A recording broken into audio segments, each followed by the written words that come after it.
Muchas gracias por continuar en A Partir de Ahora. Te dejé sobre la mesa la situación de que, bueno, Gonzalo es verdad, tiene muchas debilidades, pero su partido, hay que decir, a menos que una persona pierda el sentido de la realidad, que es más fuerte, ¿verdad? Está en el poder, con todo lo que eso significa. Y el PRM es un partido relativamente nuevo que se está construyendo y que tiene ese porcentaje importante que lograr. Tú decías un 15% aproximadamente para colocarse a la par. Entonces, si ambos son candidatos con debilidades, va más forzado el que tiene el partido más pequeño. Sí, eso sí es cierto. O sea, estamos en un momento de deflación política. La gente habla de deflación económica, pero estamos en un momento de deflación política. Claro, un PLD que aunque ha sido y sigue siendo un partido fuerte, pero se dividió y tiene el desgaste natural de estar gobernando muchos años. Un PRM que, aunque en su inauguración del 2016 le fue bien porque heredó una base importante de votantes del PRD, pero es un partido que le ha dado trabajo despegar. Ahora ha avanzado más por los problemas del PLD que por sus propios méritos. O sea, hay que tener también eso en cuenta. O sea que hay una deflación, digamos, partidaria, aunque el PLD, por estar en el poder y demás, tenga una cierta ventaja que le da el estar en el poder, así como le da una desventaja de desgaste, le da una ventaja de acceso a recursos, a posiciones y demás. Entonces, eso unido a lo que hablábamos de las candidaturas, de que no son candidaturas particularmente fuertes, particularmente carismáticas, particularmente inspiradoras, y ni siquiera particularmente políticas. Es decir, ninguno de los dos, ni Gonzalo Castillo ni Luis Abinader, vienen de una tradición de formación política como Leonel Fernández o Danilo Medina, que fueron personas que se formaron en una época donde la formación política era importante generacionalmente hablando. Entonces tenemos dos empresarios, básicamente, que no han llegado al poder como regidores, como alcaldes, como diputados, porque Leonel no había sido nada cuando llegó a la presidencia, pero Leonel venía con una formación intelectual y recibió el apoyo de Boschi Balaguer. O sea, de la trilogía, él se llevó el apoyo de dos para enfrentar al otro, para enfrentar a Peña Gómez. Y toda una coyuntura histórica que le favoreció. Exactamente. Muy buen orador también. Claro, él tenía esa fortaleza de la oratoria, de la formación intelectual, pero sobre todo, que recibe el apoyo en ese momento de Balaguer, que no quería que Peña Gómez llegara al poder. Entonces, Leonel Fernández es el beneficiario del antipeñagomismo de Joaquín Balaguer. Ahora no estamos en esa situación. Es una situación diferente. Pero en cuanto al fragor, Luis tiene una experiencia mayor porque fue candidato vicepresidencial y presidencial. Y tiene más tiempo ya posicionando su candidatura. Sí. Eso es cierto. Tiene más tiempo posicionando su candidatura, fue candidato vicepresidencial, fue candidato presidencial en las últimas elecciones y bueno, tiene esa experiencia.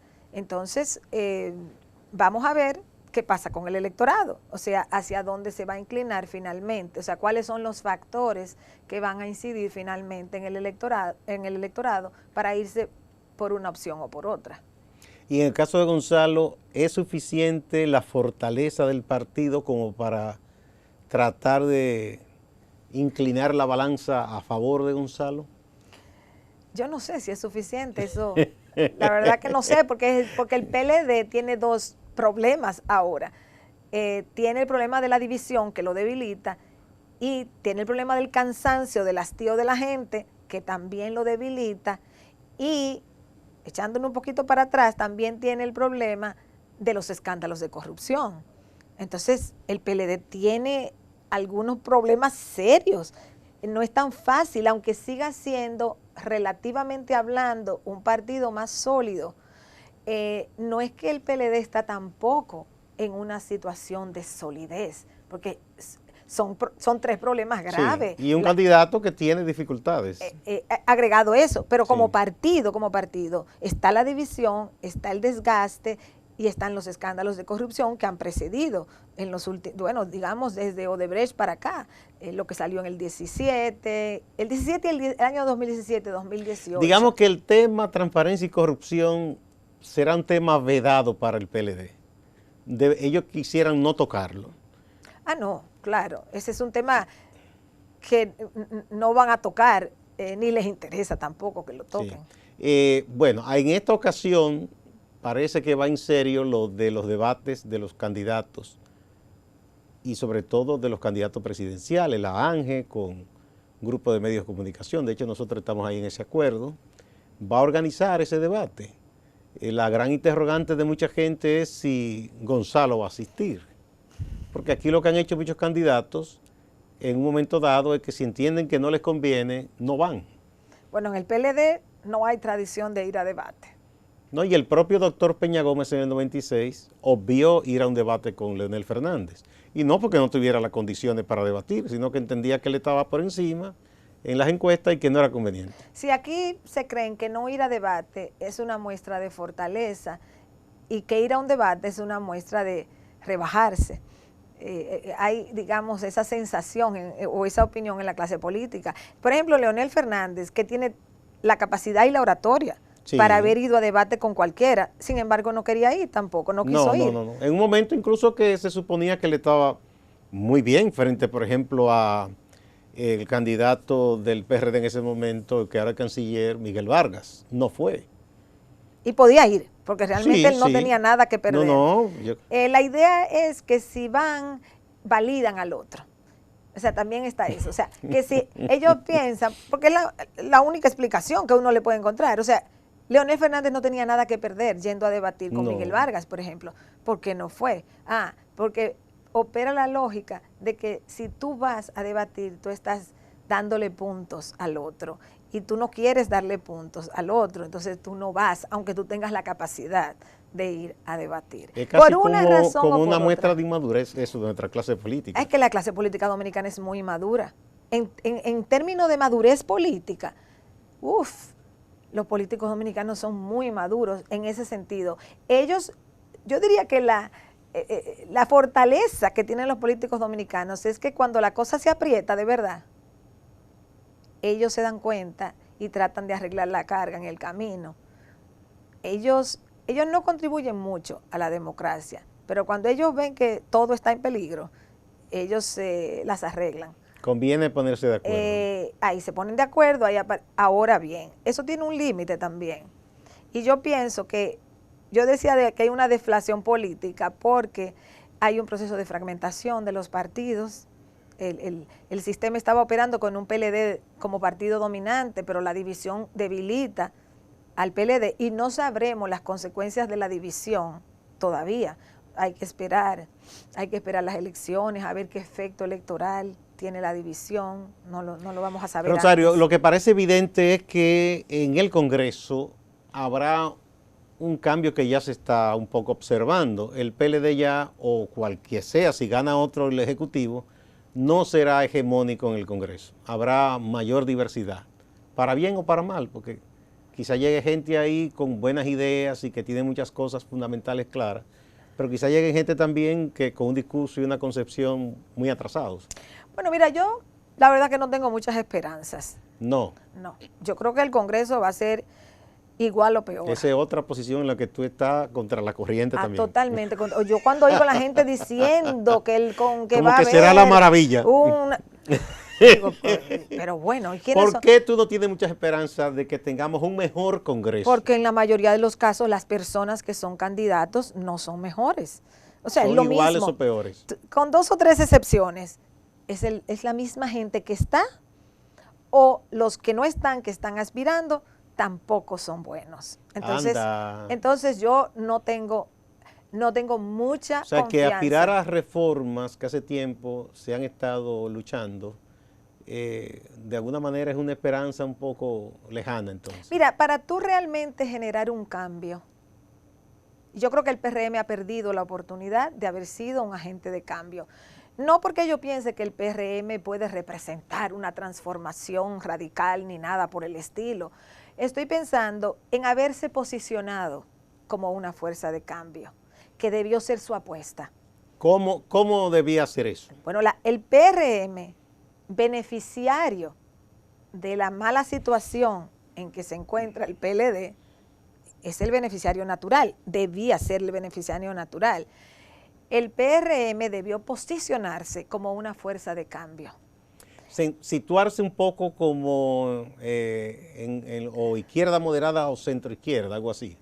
Hacer propuestas concretas de cambio, pero además, llevar el simbolismo de cambio con candidaturas realmente novedosas, con candidaturas atractivas.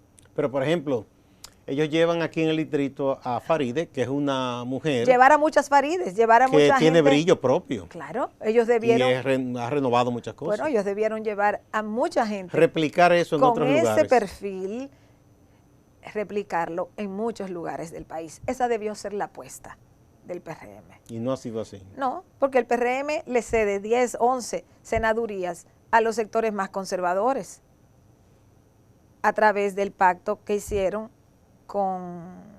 junto Podemos y Leonel Fernández y todo ese grupo. Entonces tú no puedes hablar de cambio cuando tú haces una alianza con los sectores más retrógradas de la política dominicana. No hay matemática realmente que me explique la lógica. Ahí también estoy en diferencia con la mayoría de los sociólogos y los politólogos y demás arquitectos de la política dominicana en los medios de comunicación. Ni siquiera matemáticamente le encuentro sentido. Bueno, lo único que ellos dicen que ha ocurrido fuera del ahora, dinero, fuera de que tú, ahora, de que tú estás contratando a otros para que paguen la cuenta de posiciones senatoriales o de alcaldías. Esa es una de las cosas porque tú no tienes dinero que se han suficiente. Argumentado que es costoso ser candidato a senador porque los que están disponen de esos barrilitos y esas cosas. Si tú te vas por esa vía, no puedes posicionarte en la sociedad como fuerza de cambio, por más que se lo repita la gente. No. Entonces, después de ahí...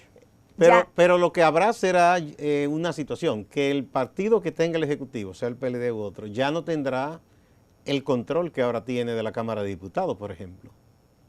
Por ejemplo, ya el propio presidente Medina ha tenido dificultad para pasar proyectos. Pero que el Congreso de ahora no va a ser una réplica. Lo que ha pasado ahora, que se salen, o sea, que los leonelistas, los diputados, por ejemplo, leonelistas, ya están en contra del PLD, eso no necesariamente se va a replicar en una nueva Cámara. O sea, todos esos leonelistas no necesariamente van a volver a ganar esas posiciones. Entonces, lo que hay ahora no se va a replicar necesariamente. O sea que entonces sería una apuesta muy fallida si aún ni eso se logra.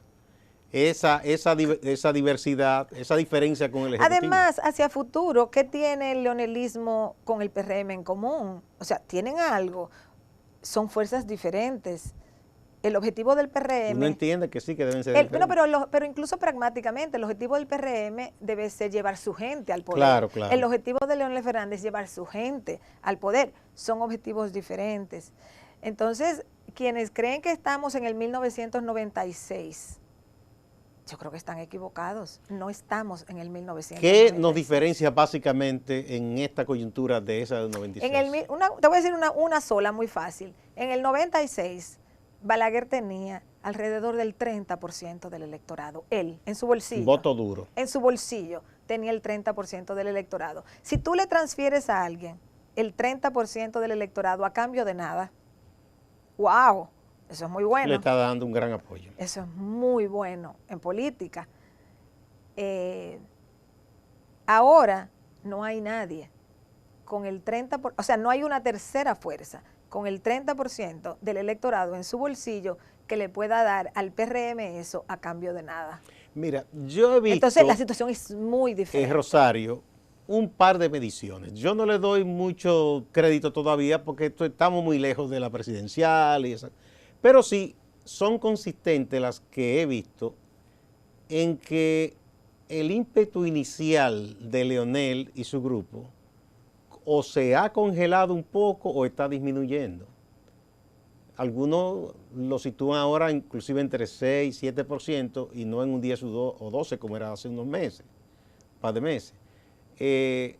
Ahora yo me pregunto, ¿a quién beneficia esa disminución o esa paralización del crecimiento de Leonel y su gente? A lo que yo decía al principio, a que van a haber dos fuerzas electorales. Es lo único, pero no hay seguridad que se vayan para el PRM o que retornen al PLD. Mira, seguridad, como que alguien pueda decir que no, en este momento no se puede saber. Y quizás ni siquiera se va a saber antes de las elecciones de mayo. Es probable que uno lo sepa un poquito más adelante, tal vez en marzo, abril, podamos tener una idea. Pero ahora mismo no es posible saber eso. Ahora mismo no es posible saber cuál es la fuerza electoral de Leonel Fernández. Ahora mismo no es posible saber el efecto electoral que va a tener la división del PLD. O sea, son incógnitas sobre lo cual no podemos decir nada. Ahora, lo que yo sí pienso ahora es que aquí se va a dar una polarización de fuerzas políticas. Aquí no hay espacio para que una tercera fuerza que no tiene nada nuevo que ofrecer se posicione adecuadamente, porque la gente se va a enfilar en las dos principales opciones, porque el dinero para apoyar la campaña se va a enfilar en esas dos opciones también. Entonces ahí es donde se va a dar la dinámica. Digamos electoral. Que hay una coincidencia entre grandes financiadores de campaña y una población que va a estar hastiada de tanta campaña y tantas cosas. Pero la población es la que va a guiar ese financiamiento, porque bien, la misma población es la que va a ir señalando por dónde se va. Claro, hay una relación dinámica. Y el olfato de los financiadores dirá, es por aquí que la gente se va. Por claro, ahí que debo apostar. Y no va a estar apostando a alternativas que no tienen posibilidad. Por eso es que yo pienso que el PRM debió mantener su discurso de cambio. El discurso de cambio era mucho más rentable, mucho más rentable. ¿Se desesperó el PRM? Pienso que sí. Y en política no es bueno desesperarse. Ellos debieron mantener su discurso de cambio porque era el más rentable políticamente hablando, porque lo único que te puede mover muchos votantes en una dirección u otra en este momento hacia un partido de oposición es el sentimiento en el electorado de que aquí hay un cambio. Eso es lo único, porque tú necesitas mover muchos votantes. No estamos hablando de unas elecciones de 200 votos de diferencia para un regidor o 500 votos. No, no, no. Estamos hablando para una candidatura presidencial, por ejemplo, o incluso a nivel senatorial, que es provincial.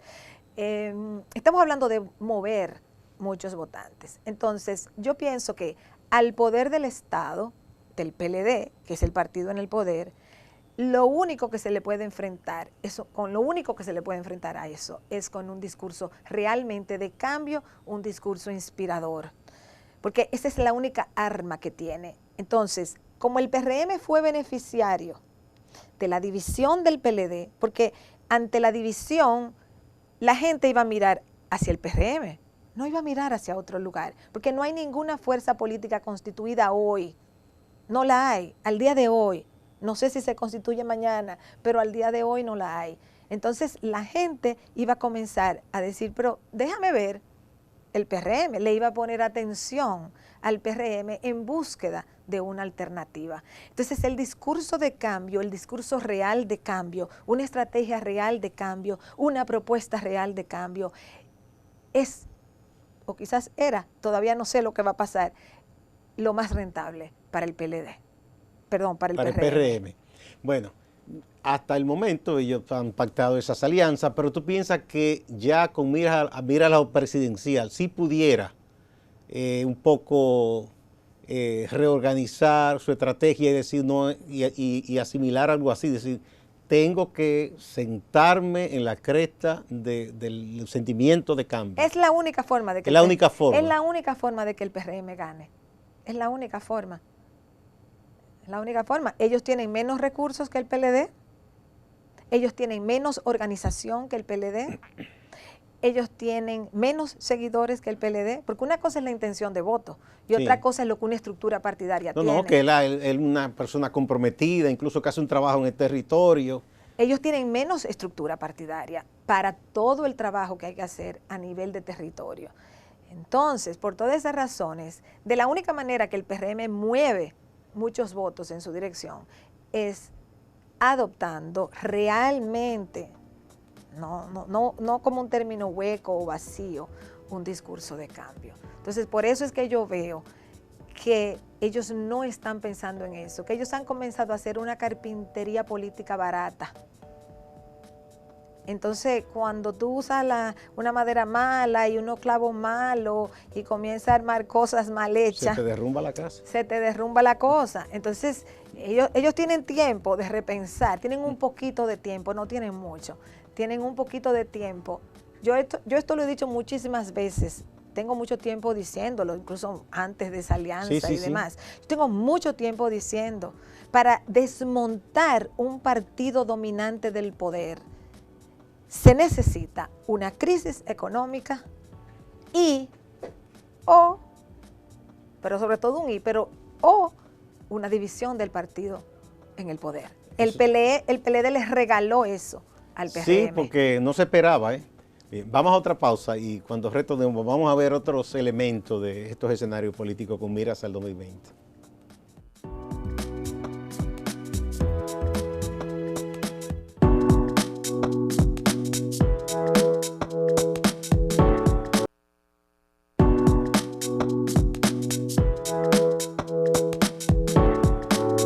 Muchas gracias por continuar en A Partir de Ahora. Rosario Espinal, politóloga y socióloga, nos está ayudando como siempre a ver con mayor claridad los diversos escenarios de la política de aquí al próximo año 2020. 3 elecciones, en febrero las municipales y en mayo las congresuales y presidenciales. Bien, tú has trabajado muchos años con esa encuesta longitudinal de cultura política. Si hay algo, yo he visto esas encuestas, es que nuestra sociedad es conservadora. Un cambio. Y hay un cambio. Hemos registrado un cambio. ¿Cuál es el cambio fundamental que tú has visto en esta última entrega del estudio con los anteriores? Bueno, que la República Dominicana encabezaba la región en una pregunta que es muy amplia. Es muy amplia, la pregunta puede ser cuestionada por la terminología, pero es una pregunta que se ha hecho a través de más de una década. En una escala de 1 a 10, donde el 1 es izquierda y el 10 es derecha, ¿dónde se coloca usted? ¿Y dónde está la gente? Tradicionalmente la República Dominicana aparecía en la comparación regional arriba, o sea, encabezando la región. Y ahora, más a la derecha. Más derechista. Pero en el 2016, en la ronda 2016, se movió a la izquierda. Y en la de ahora, se movió a la izquierda más. Entonces, ha habido un cambio. Y es haciendo la misma pregunta. Sí. Uno puede decir, bueno, ¿qué entiende la gente por esto? ¿Qué entiende la gente? Lo que sea que la gente entienda. Percibe algo. Se autoidentifica, se posiciona, se está posicionando más a la izquierda. Entonces, eso es nuevo. Lo que sea que la gente piense al respecto. Pero entonces con mayor razón deberían los partidos moverse hacia el centro, claro, por lo menos. Pero además, otro dato, después del 2014, hay una pregunta muy sencilla que se hace: ¿simpatiza usted por un partido político? ¿Sí o no? La República Dominicana encabezaba la región. Segundo lugar. En el sí. Muchas simpatías políticas con partidos. Mucha simpatía por partidos. O sea, solo la pregunta es: ¿simpatiza usted por un partido político, sí o no? Entonces, en el 2014, que fue el último año en que todavía era por encima del 50%, 54.5% dijo que sí, que simpatizaba por un partido político. Eso bajó en el 2016 a 40 y pico y bajó en el 2019 a 37%. O sea, solo 37% dijo este año que tiene simpatía por algún partido. Que simpatiza por un partido político. Cuando tú vas sumando variables, te das cuenta que aquí se está creando un espacio para la construcción de alguna alternativa política, pero nadie ha capitalizado eso. O sea, los partidos están trabajando al margen de esa realidad. Totalmente. Porque si la mayoría no tiene simpatía por un partido, se supone que hay un terreno fértil para Pero, buscar esa simpatía. además, que eran personas que tenían simpatía. Sí, sí, o porque sea que no es un país que siempre te ha dado. Por ejemplo, Guatemala, hace muchos años que te da que hay una bajísima simpatía por los partidos políticos. Tú le preguntas a la gente ahí y te dice, ¿simpatiza usted por un partido político? No. Te dice sí, el 10, el 12, el 15, 16%. Pero eso ha sido así por un tiempo. Aquí no. Aquí hasta el 2014, más del 50% te decía que simpatizaba por un partido político. Eso ha cambiado después del 2014. Tiene que ver con la fragmentación partidaria. Después del 2014 ya se registra la fragmentación del PRD, antes se venía dando la del reformismo, se da la del PRD en el 2013, 2014, y luego pues ha seguido ese proceso de desgaste. Luego viene el desgaste del PLD también. Entonces, la mayor parte de la población ahora mismo te está diciendo que no simpatiza por un partido político, con lo cual está diciendo, ofrézcame algo.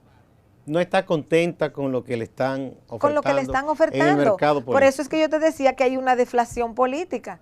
Y los partidos y los políticos y muchos analistas se creen que estamos en la misma situación de antes. Y no, aquí hay una deflación política que no está beneficiando a ninguna fuerza política. Eso no quiere decir que no vaya a votar la gente. Yo supongo que todavía aquí va mucha gente a votar porque aquí hay una fuerte tradición de participación electoral. Y creo que no se va a acabar en el 20. Pero podría ser que baje un poco y hay que tener eso en cuenta. Sí, bueno, eso es un cambio dramático en relación con lo que registraba ese estudio en las entregas anteriores. Ahora, ¿cuánto podrán los partidos? Yo no diría que en este proceso, quizá después que pasen las elecciones, aprovechar eso, porque tendrían casi que hacer una revolución interna para cambiar, porque una de las cosas que uno observa en nuestros líderes es que entienden que ellos no cometen ningún error. Contrario a otros países que tú ves que un partido le va muy mal y lo primero que hace el presidente es que renuncia, ¿verdad? O si hay un problema, un ministro renuncia. O sustituyen a los presidentes, a los líderes a cada momento. Miren España, gente muy joven, ¿verdad? Llevan al gobierno o llevan a competir por el gobierno. Pero aquí es como tan difícil. Y lo que hay que difícil innovar incluso dentro de un mismo partido. Sí, o sea, no, los partidos todos es el mismo librito que llevan. Bueno, todos tú ves que hablan mucho de la siguen el juventud mismo y de la librito. mujer, pero no es raro que dejen pasar a nuevos líderes. Pero en términos de sus ideas, aquí no hay una oferta diferenciada de ideas, en nada, que no hay una oferta diferenciada. Aquí los partidos han movido la política a la derecha, Eso es trágico. Muy trágico. Y hay una población que no encuentra el rumbo, que no tiene una brújula que le indique para dónde va.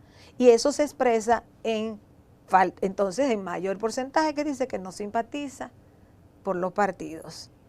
Sí, pero lo que te quería un poco llevar a que analizar es, pese a eso, seguimos siendo conservadores a la hora de tomar una decisión hasta para votar.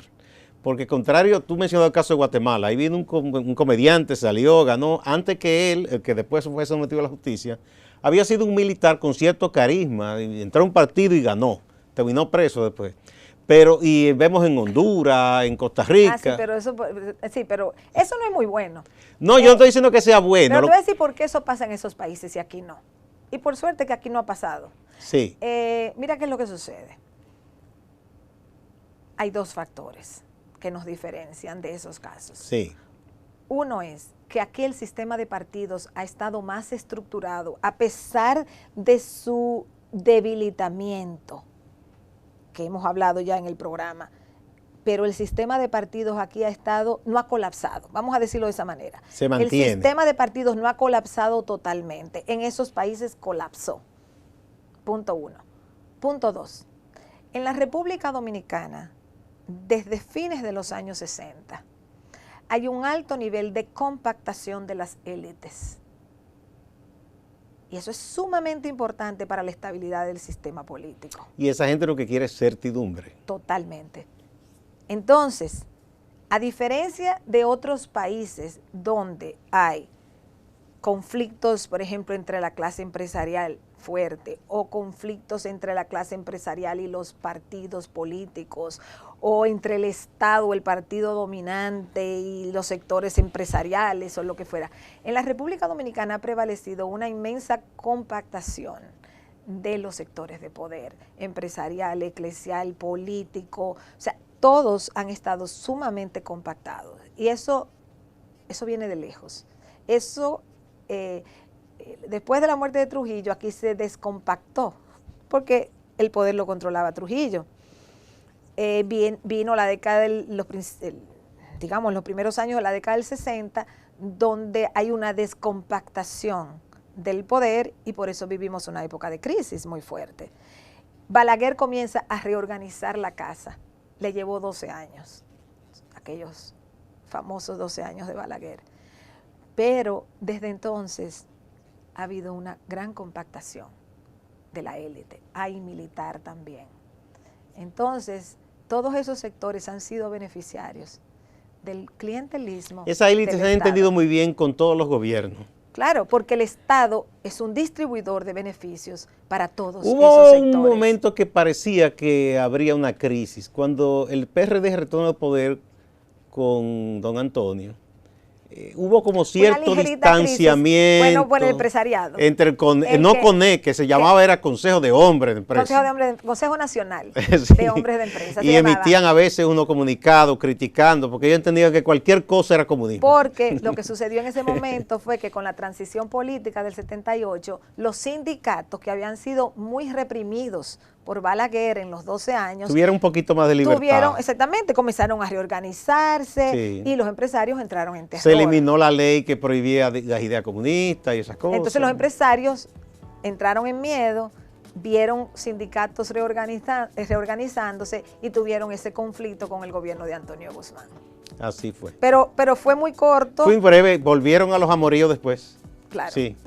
Entonces hay que entender la compactación de las élites. Que eso ha ayudado a que aquí no entráramos todo. Así en ese colapso que tú dices en países de la región donde aparece un chapulín y gana. Lo que pasa es que de todas maneras, aunque eso es así, hay que prestarle atención a algunos factores que sí están debilitándose. Por ejemplo, el sistema de partidos está debilitándose mucho. Pero que es como más lento y además es como muy conservadora la cosa, ¿no? Claro, y incluso la misma compactación de las élites puede motivar a una recomposición del sistema de partidos.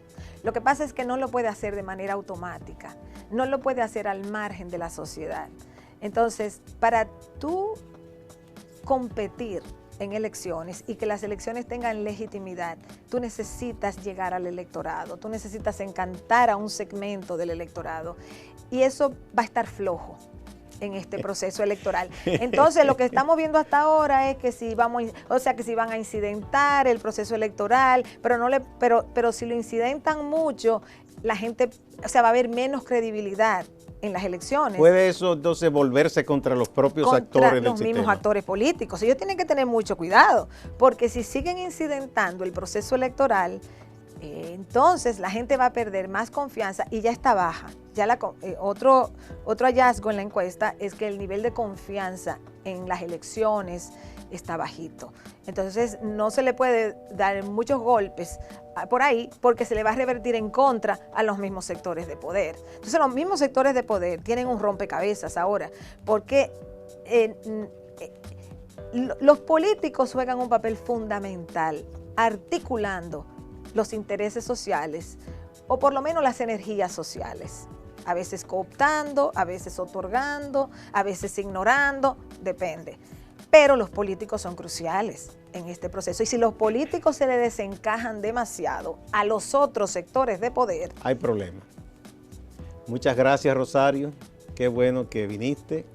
Yo creo que esta es la primera de varias, porque en la medida que vaya avanzando el proceso, yo tendré que comprometerte a que vuelvas acá a enseñarnos tanto como siempre tú nos enseñas. Yo te dije, tú eres como Borges, cuando hay duda hay que llamarte. Ay, tanto así, ¿no? Muchas gracias. Y ustedes también, amigas y amigos, no se vayan, que hay más en Acento TV.